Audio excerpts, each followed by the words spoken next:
Հուսով ենք, որ կհաղթեն։ Ու պետք է հաղթեն։ Իսկ հաշիվ կաղեք կանխագուշակել։ Երկուսով մեկ։ Կամ մեջա կլինի, կամ 2-1։ Հայերը կհաղթեն։ Ովքեր գոլերի եղնակ կդառնան։ Երևի Մխիթարյանը։ Ինչ թվում է։ Օզբիլիսը մեկ երևի։ Կամ յուրը։ Երեք կայացած Հաղթանակ անպայման պետք է լինի, հաղթանակը մեզ պետք է։ Լավ կլներ, որ խոշոր աշխով, որտեվ այդ հնարավորությունները ունենք մենք։ ինչպիսի հաշիվ եք գուշակում։ Դե 2-1 երևի կամ 3-1,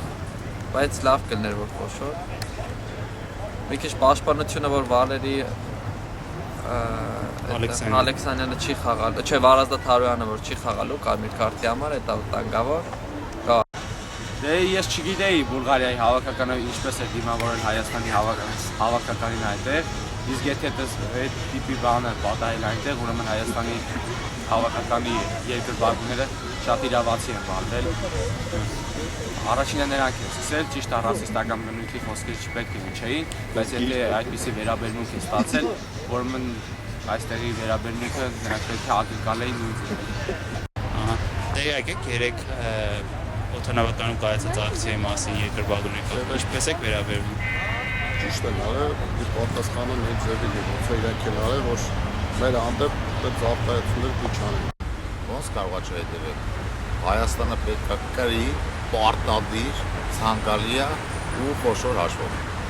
Ինչ որ կոնկրետ հաշիվ կանխագուշակում եք։ Չեմ խաղում։ Չէ, ըստ ձեզ ինչ հաշվով կվերջանա։ Ցանկալի է 3-0 կամ 4-1, ամենայն դեպս այդ 3 թիվը առավելության։ Երևի թե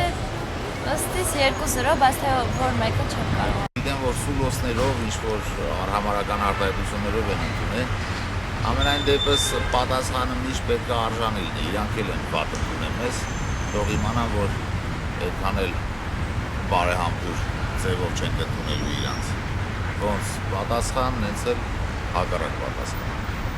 Բարդ